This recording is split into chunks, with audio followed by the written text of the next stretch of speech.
Shorty said she coming with a bag, with a bag, with a young, coming with a bag, with a bag, with a young, coming with a bag, with a bag, with a. Oke cuy, balik lagi sama gue Ricky. Jadi kali ini kita bakal riding lagi cuy, pakai Beat Karbu. Sekarang tuh masih pagi banget, cuaca nggak terlalu panas, mendung-mendung kagak-kagak cuy. Jadi di video kali ini gue bakal bikin tutorial ya guys, yaitu belajar motor matic di jalanan turunan yang sangat tajam cuy. Kebetulan rumah gue itu adanya di daerah pegunungan, dataran tinggi gitu ya. Jadi kalau kita mau ke Banjar atau ke kota, melewati daerah-daerah banyak turunannya gitu cuy. Banget turunan di sini cuy. Ya buat kalian teman-teman yang baru punya motor ya, baru ngambil motor dari dealer atau baru punya motor matic. Pokoknya semua buat kalian yang baru pertama kali punya motor matic dan agak takut ya kan.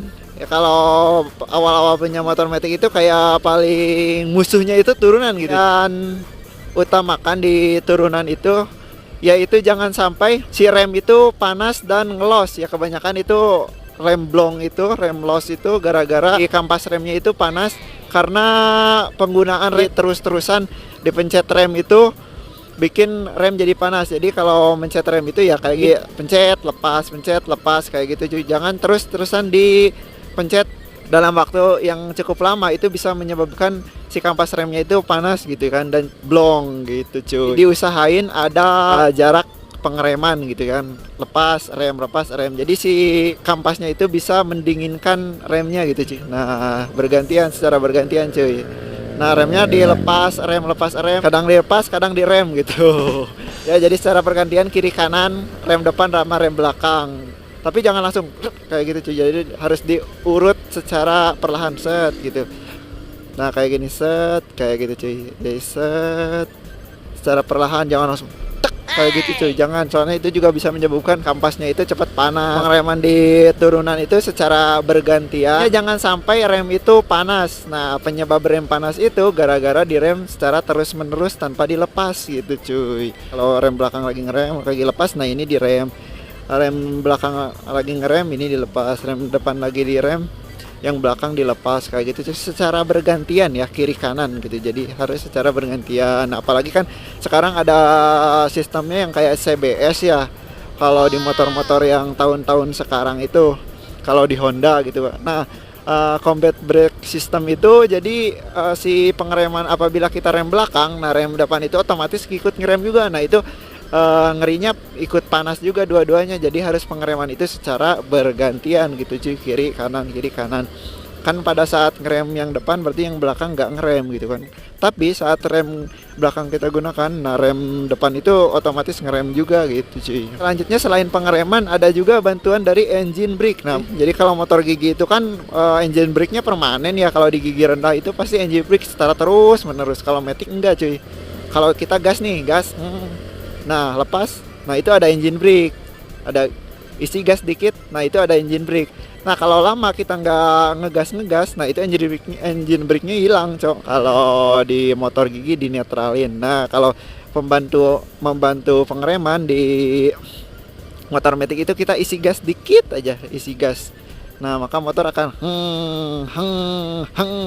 nah itu engine brake cuy. Nah ini tajam cuy turunannya, kita habis naik gunung ini cok. Nah ini secara bergantian ya cuy. Nah kalau di kan belok nih, turunan sambil berbelok, nah ini jangan sampai kita menggunakan rem depan dari sini.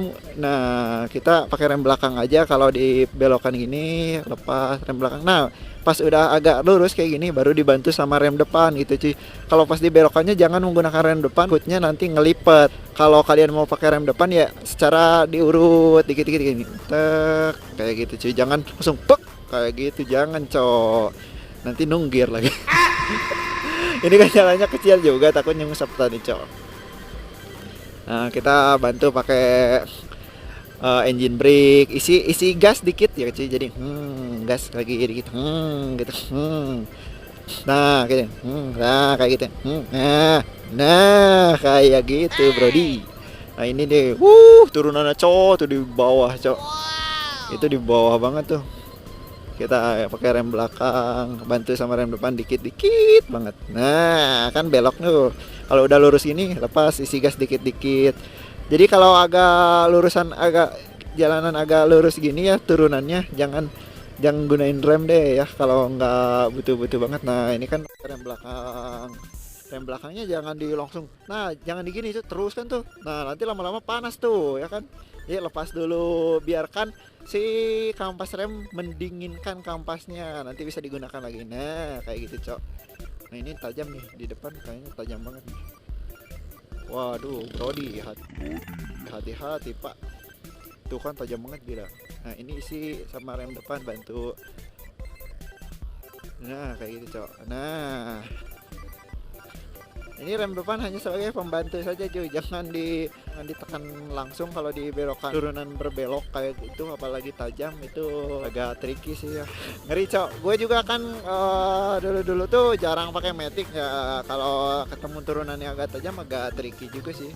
Jadi si motor matic itu mungkin ya diperuntukannya tadinya kota besar cok, jadinya kayak di kampung-kampung itu aduh harus pintar-pintar gitu bawahnya. Nah ini turunan juga full cok. Nah, isi gas. Nah ini turunan banget nih, panjang banget turunannya gila, panjang banget Brody. Kita rem belakang, lepas rem depan, lepas lagi kalau di agak lurus. Nah kita secara bergantian nih. Nah aduh, secara bergantian ya Brody, biar kampas nggak panas kayak gitu. Kejadian banyak ngelos itu gara-gara ya si kampas itu panas, kadang-kadang mungkin belum tahu atau juga panik ya, belum tahu mungkin ya penggunaan rem secara terus menerus. Soalnya itu nggak terjadi sama orang lain, sama gue juga pernah cok.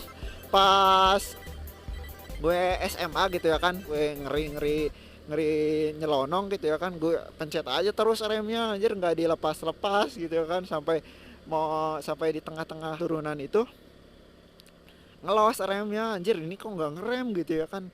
Ya gue tahan pakai kaki aja anjir gini, cuma nggak ketahan juga ya, di gulingin aja motornya gitu ya kan. Ya nggak ganti juga karena motornya agak rusak. Nah kayak gitu gue itu pengen ya memberikan edukasi lah ya cuy, untuk sekarang ke kalian yang mungkin baru-baru belajar motor metik atau baru punya motor metik, baru dibeliin motor metik dari dealer. Apa aja yang penting kalian baru menggunakan motor metik gitu cuy. Nah, ini udah daerah-daerah yang agak bawah nih cuy ya, udah lumayan sedikit turunannya. Nah kayak gitu pada intinya untuk motor metik itu, jadi mungkin kekurangan ya, bagi gue itu kekurangan dari motor metik itu kayak gitu cuy. Jadi di turunan agak sedikit berbahaya, jadi keamanannya agak kurang gitu cuy. Ya enaknya kalau metik tinggal gas-gas aja, nggak ngoper-ngoper, nggak pakai kupling gitu ya, itu enaknya. Tapi minusnya di pengereman, jadi engine brake-nya itu nggak permanen cok ya, nggak kayak motor-motor gigi gitu. Kalau motor gigi kan permanen cok, selagi kita masih menggunakan gigi satu, engine brake masih agak lah ngebantuin kita buat pengereman gitu cuy. Kalau matic paling kita gas-gas dikit, gas, engine brake, gas, engine brake. Nah kalau kita nggak gas-gas, engine brake-nya ngilang cok, goib ya. Itu mungkin Brody untuk vlognya. Brody yang mau tutor lainnya silahkan komen di kolom komentar, dan nanti insya Allah gue bakal buatin cuy. Oke, see you, bye bye, boom.